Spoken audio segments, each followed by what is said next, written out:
sobre o uso da vitamina D em altas doses para paciente com esclerose múltipla. Se a senhora tem alguma experiência, acompanha. Eu parto muito para recursos simples. Eu não tenho indicado e não pretendo, por enquanto, indicar. O Brasil é um país iluminado. Tanto que fala que quem mora perto da linha do Equador tem menos incidência de esclerose múltipla. O que eu estou preocupada também, desculpa que eu faça este parênteses, mas não faz uns 3 meses eu estive na dermatologista e quis me indicar vitamina D. Vitamina D, a gente está vendo uma deficiência por causa do uso descontrolado de protetor solar. A gente tem que parar um pouquinho com isso, aproveitar o que a natureza nos está oferecendo.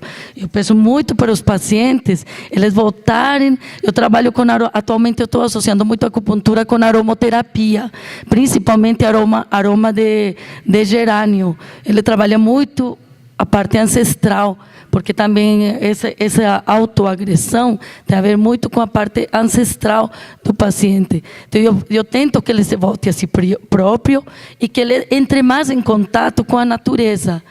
Não adianta a gente ficar fazendo pilates, cortando as árvores das praças e montando, aparelhos metálicos. A gente está fugindo de nossa origem. E eu penso que essa prevalência de tanta patologia nos dias de hoje tem a ver com isso. A gente está com mais doenças crônicas, menos agudas. E tudo o que eu li sobre vitamina D, ele sempre está se contrapondo. É viável dar ou não dar? Se ele tem uma alimentação saudável e poder tomar meia hora, 1 hora de sol por dia, eu esperaria para ver se eu dou vitamina ou não.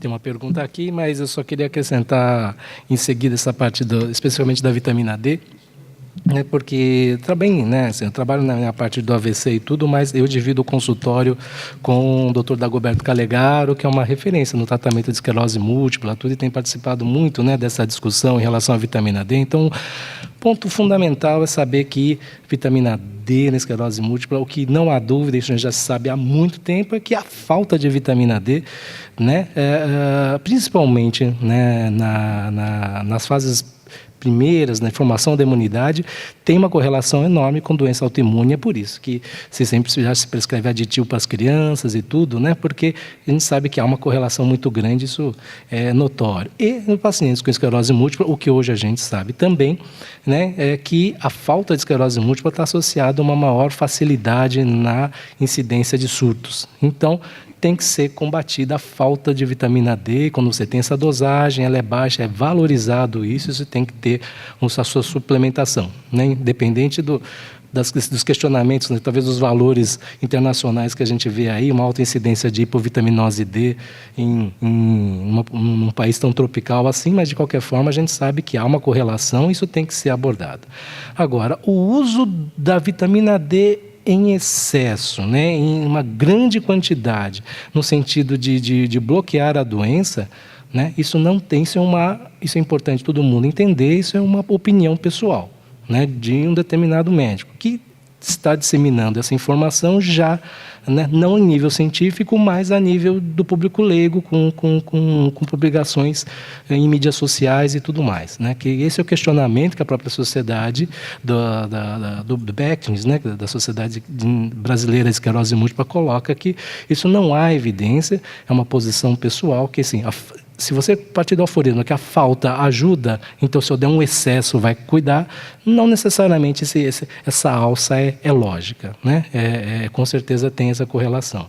Já foram feitos estudos a esse respeito, né? Especificamente você dando uma suplementação de vitamina D e, né, do ponto de vista científico, não tem base científica em até alguns estudos pequenos feitos, agora está se fazendo estudos maiores eventualmente, né? Mas não se deve jogar isso para uma doença que não é tão rara assim na população, uma doença que não tem um tratamento específico, você joga isso num Fantástico, numa revista, como se fosse realmente a cura, numa Veja da vida, você colocar isso como, nossa, vai funcionar mesmo, né? Nitidamente, por você ter um excesso de vitamina D, tem que ter um controle do cálcio, né, pelo risco de calciúria e complicações. O excesso de vitamina D não é inócuo. Vitamina D não deixa de ser um hormônio, né? Por definição, vitamina D deve ser uma coisa que o nosso corpo não produziria. Quando foi descrita, não se sabia, né, que o rim produzia vitamina D. Então, ela não é tão inócua assim, porque, na verdade, ela é um hormônio. E, né, tivemos a oportunidade de acompanhar 3 casos de insuficiência renal refratária com hemodiálise desse tipo de tratamento, né? Que tinha acompanhamento com calciúria, que tinha o acompanhamento regular, e o quadro abriu uma hipertensão não tratável, com nitroprusiato em UTI, e a PA não baixava, né? Até descobrir que tinha intoxicação de vitamina D, no primeiro caso foi difícil, porque obviamente o paciente também nega que estava fazendo esse tipo de tratamento, né? Até a gente ter, né, percebido que depois veio o resultado de cálcio, urinário, essas coisas, falar, mas, né, você não está tomando nada diferente, né? Até o paciente a confessar que estava usando, na primeira vez a gente sofreu muito para descobrir, mas o paciente foi para hemodiálise. Nos outros casos que a gente viu, né, mesmo sabendo, já desconfiando, mesmo assim não foi possível, pacientes foram para hemodiálise transitoriamente e depois retornar na sua função renal. Quer dizer, não é um tratamento tão inócuo. O que deve ajudar, e muito, é que, por causa, né, desse risco da calciúria, tudo, tem que ter um controle sobre a dieta. E isso deve ajudar. Então, a retirada de leite, o controle, né, a tirada de carne vermelha, todo esse controle que se faz, realmente isso beneficia, né? Bom, eu me estendi demais nessa coisa da vitamina D, não respondi da pergunta do AVC especificamente, né? Minha pergunta. Ok, por favor. Eu queria fazer uma pergunta ao Dr. Silvio Hares, a respeito da paralisia facial. Nos casos de um paciente que passou essa fase de tratamento agudo da paralisia facial, por exemplo, com 2 anos já de paralisia, em que tem apresentado agora, em vez da paralisia, já umas contrações musculares, o que você faz nesse caso? Eu vi você apresentando um caso de 1 ano, com uma remissão muito boa, mas, por exemplo, 2 anos, que já está com uma contração muscular muito grande, como é que você trataria esse caso? Assim, ó, eu falei em 10 a 12 semanas de tratamento, né? É lógico que num caso de evolução, já peguei casos até de 5 anos, né? De evolução, de uma evolução maior, né? A gente faz uma aplicação semanal, né? E faz uma eletroacupuntura de baixa frequência e faz 2 ou 3 protocolos. O que é isso? Quando a doença é muito antiga e muito crônica, a gente está indicado tu repetir o protocolo. Então, eu faço essas 10, 12 semanas, dou um descanso de uns 20 dias e repito.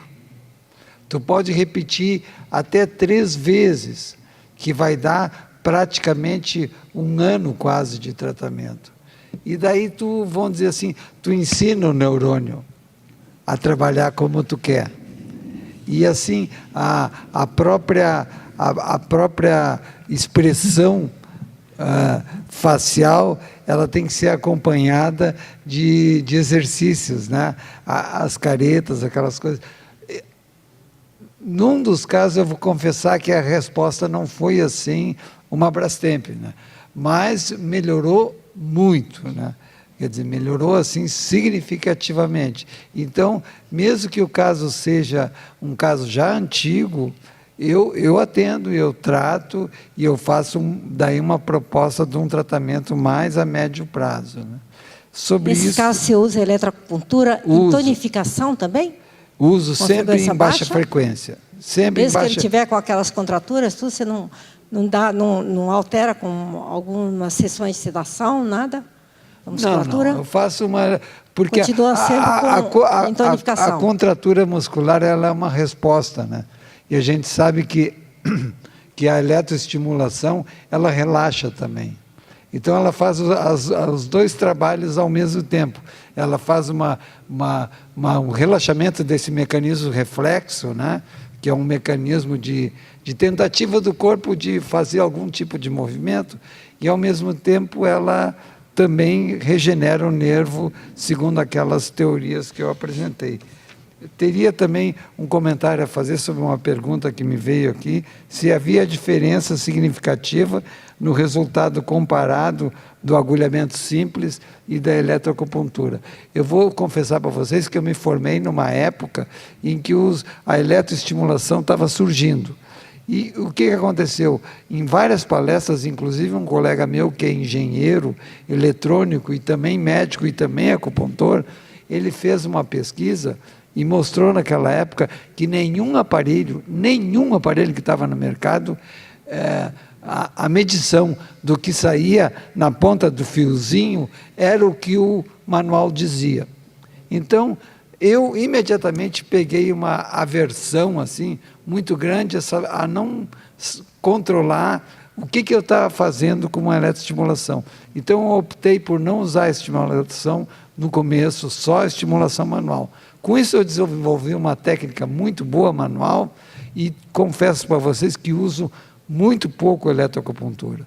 Mas os casos que eu considero assim imprescindíveis o uso da eletroacupuntura são justamente as paralisias, porque do contrário tu teria que ficar lá 15 minutos fazendo uma manipulação manual, que é o que os chineses faziam quando não existiam os eletroestimuladores, né?